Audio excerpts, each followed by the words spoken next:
예수 그리스도의 나심은 이러하니라. 그의 어머니 마리아가 요셉과 약혼하고 동거하기 전에 성령으로 잉태된 것이 나타났더니 그의 남편 요셉은 의로운 사람이라 그를 드러내지 아니하고 가만히 끊고자 하여 이 일을 생각할 때에 주의 사자가 현몽하여 이르되 다윗의 자손 요셉아, 내 아내 마리아 데려오기를 무서워하지 말라. 그에게 잉태된 자는 성령으로 된 것이라. 아들을 낳으리니 이름을 예수라 하라. 이는 그가 자기 백성을 그들의 죄에서 구원할 자이심이라. 이 모든 일이 된 것은 주께서 선지자로 하신 말씀을 이루려 하심이니 이르시되 보라, 처녀가 잉태하여 아들을 낳을 것이요 그의 이름은 임마누엘이라 하리라. 이를 번역한즉 하나님이 우리와 함께 계시다 함이라. 요셉이 잠에서 깨어 일어나 주의 사자의 분부대로 행하여 그의 아내를 데려왔으나 아들을 낳기까지 동침하지 아니하더니 나음에 이름을 예수라 하니라. 오늘 본문은 마리아가 성령으로 예수님을 잉태한 후에 마리아와 요셉 사이에 있었던 사건의 기록입니다. 마리아는 마리아대로, 요셉은 요셉대로 심한 갈등 속에 빠져 있었습니다. 바로 그때 하나님께서 천사를 보내주셨고 그로 인해서 그들의 마음속에 믿음이 심겨졌던 것입니다. 그들은 마침내 믿음으로 순종하고 믿음으로 헌신했습니다. 그러면 먼저 하나님께서 이 성탄을 위해서, 다시 말해서 당신의 아들을 이 땅에 인간으로 보내시기 위해서 왜 하필이면 마리아와 요셉을 선택하셨을까 하는 것입니다. 여러분, 하나님은 전능하신 분이 아니십니까? 그렇다면 인간의 참여 없이도 단독적으로 하나님의 아들을 이 세상에 인간으로 보내실 수가 있습니다. 예를 들어서 뻥하고 나타나면 되지 않습니까? 그런데 왜 굳이 마리아와 요셉을 성탄에 참여시켰을까 하는 점입니다. 결론적으로 말씀드리자면 그 방법이 최선이기 때문에 그렇습니다. 하나님은 예수 그리스도의 성탄을 위해서 마리아와 요셉이 꼭 필요하셨다는 것입니다. 마리아와 요셉은 나사렛 산골 동네에 살았습니다.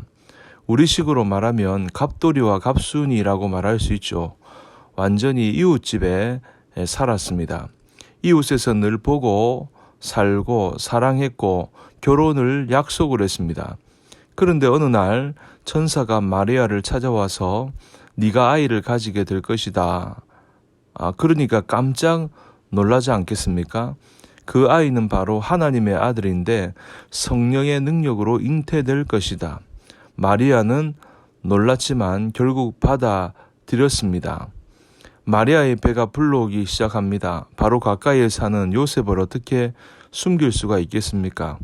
그래서 마리아가 직접 요셉에게 고백을 했는지 안 했는지 자세히 알 수는 없습니다만은 어쨌든 요셉이 알아버리고 말았습니다. 그는 고민에 빠졌습니다. 파혼까지 생각하게 됩니다.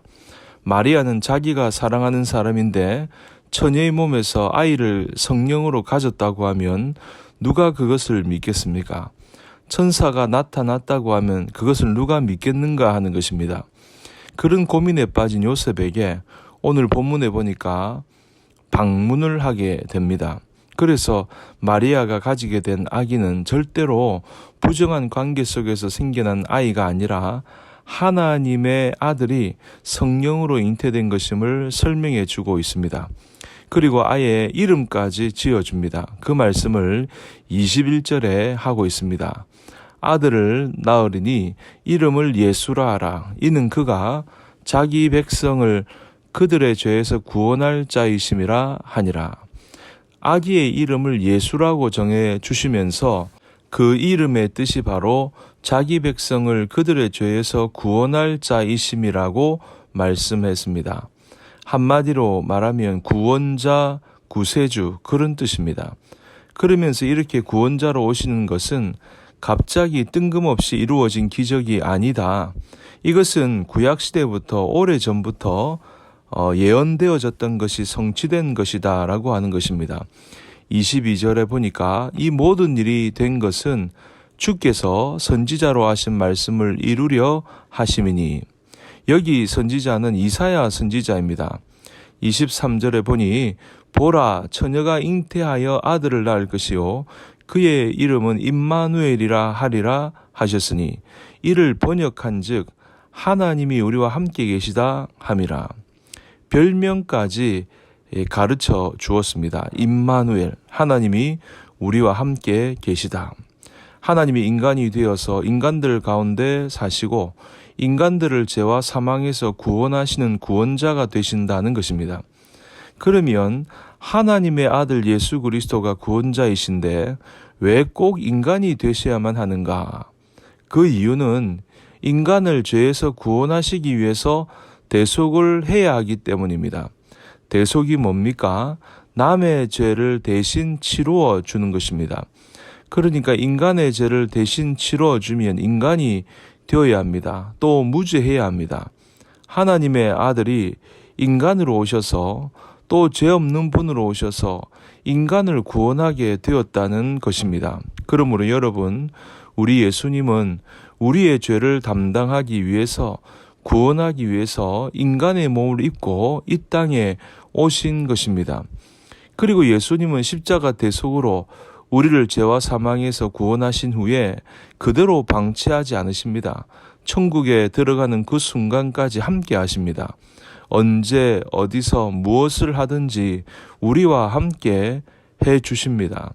부활 승천하실 때 분명히 약속해 주셨지 않습니까? 마태복음 28장 20절에 볼지어다 내가 세상 끝날까지 너희와 항상 함께 있으리라 하시니라. 육체로는 떠나도 성령을 통해 항상 우리와 함께 하십니다. 우리가 언제 어디서 무엇을 하든지 지켜주십니다. 그러므로 세상을 두려워할 필요가 없는 것입니다. 요한일서 4장 4절에 보니까 자녀들아 너희는 하나님께 속하였고 또 그들을 이기었나니 이는 너희 안에 계시니가 세상에 있는 자보다 크심이라. 인생 살면서 어떤 문제가 내 앞을 가로막아도 임마누엘 예수님은 그 문제보다 훨씬 더 크신 분입니다. 그러므로 전혀 두려워할 필요가 없는 것입니다. 히브리서 기자가 외쳤습니다. 히브리서 13장 5절에 그가 친히 말씀하시기를 내가 결코 너희를 버리지 아니하고 너희를 떠나지 아니하리라 하셨느니라. 그러므로 예수님이 이 땅에 인간으로 오셨고 우리의 죄의 문제를 대속해 주실 뿐만 아니라 이후에도 성령으로 우리와 함께 하시는 임마누엘 하시는 하나님이십니다. 오늘도 그분이 또 앞으로도 우리와 함께 하심으로 우리 앞에 있는 현실을 두려워하지 않고 담대하게 승리할 수 있기를 주님의 이름으로 간절히 축복합니다.